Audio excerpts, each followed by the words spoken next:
Milton and Jean Pedley have been fighting the Manawatu District Council for almost a decade. It must be in here. Now in their 80s, they thought they'd be enjoying their golden years. Instead, they're exhausted and angry. I'm sure the Manawatu District Council never thought we'd live this long. And I'm sure they thought that age was against us and we would die and their troubles would go away. But it hasn't. It hasn't gone away. The red flags were there right from the start in 2007, when the couple moved off the family farm to buy a home near Palmerston North. The land agent asked us why we wouldn't buy it, and I said, well, it doesn't comply with the district scheme, it hasn't got a code of compliance. Now, miraculously, on the 8th of March 2007, at 8:23 a.m. in the morning, a code of compliance was signed off. So the land agent gave us this, so we thought, oh, well, we're pretty safe, we can buy it, it complies. And that was the start of the downhill slide. The Pedleys believe the council issued an invalid code of compliance certificate on their new home after the previous owner did alterations, sealing off ventilation to the foundations. See the vents there? And that was all plastered over. Unaware of what was ahead of them, the couple moved in and made themselves at home. But then the trouble started. The piano fell through a concrete floor in our house. The smell, the stench was just unbelievable. We could tell there was a smell, but we weren't quite sure what it was. We found a trapdoor down the far end. So we prized the trapdoor open and the house was just like snow underneath. It was all white and there was water on the top of the ground. And on further investigation, we found that the house did not comply with the Code of Compliance certificate.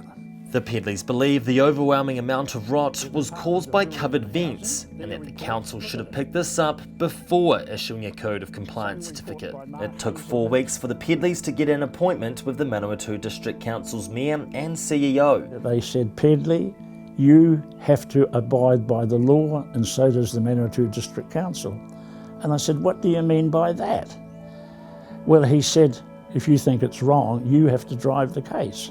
Drive the case meant taking the council to court for compensation. Here we are, notice to fix. Meanwhile, the council was playing it by the book too, issuing a notice to fix the rot within 10 days.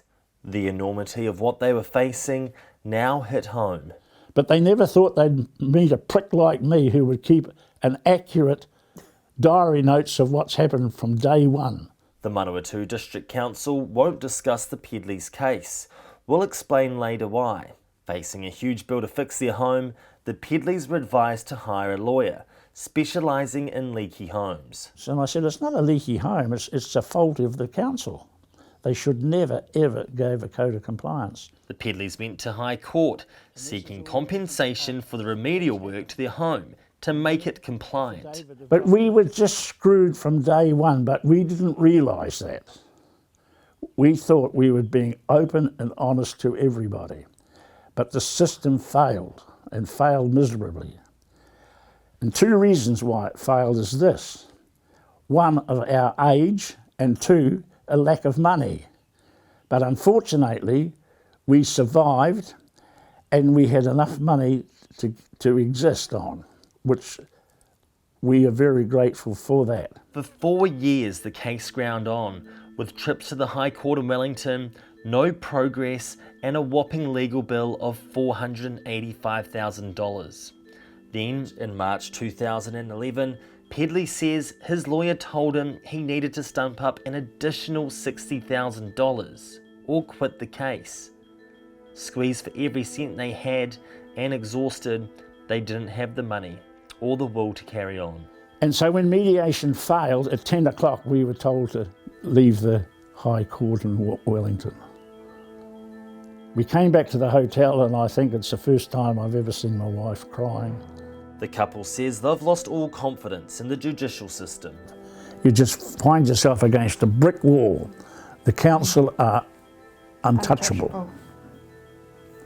And they'll keep it that way as long as they can. The Pedleys ended up fixing their own home on their own terms at their own cost. Well, in the estimate there, my open letter, I've estimated it cost over $2 million. We could have built a new home here for $700,000, just like this, 10 years ago. The Pedleys aren't the only family in a dispute with the Manawatu District Council.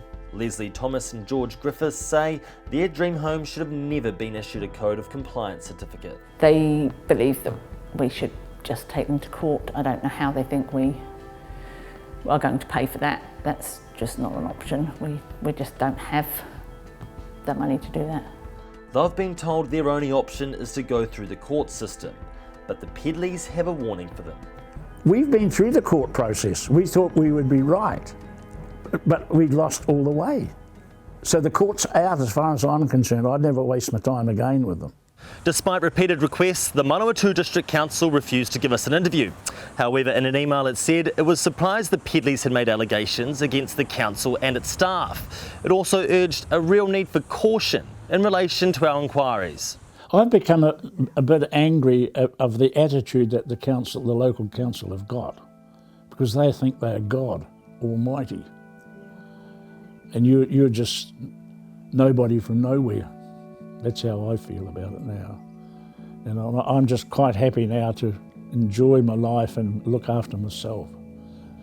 But I feel very saddened for many, many young people who work hard, who strive to get a home, and then find that the local authority has let them down. There's no justice for anybody who's honest. Democracy will only work if people are honest. End of story.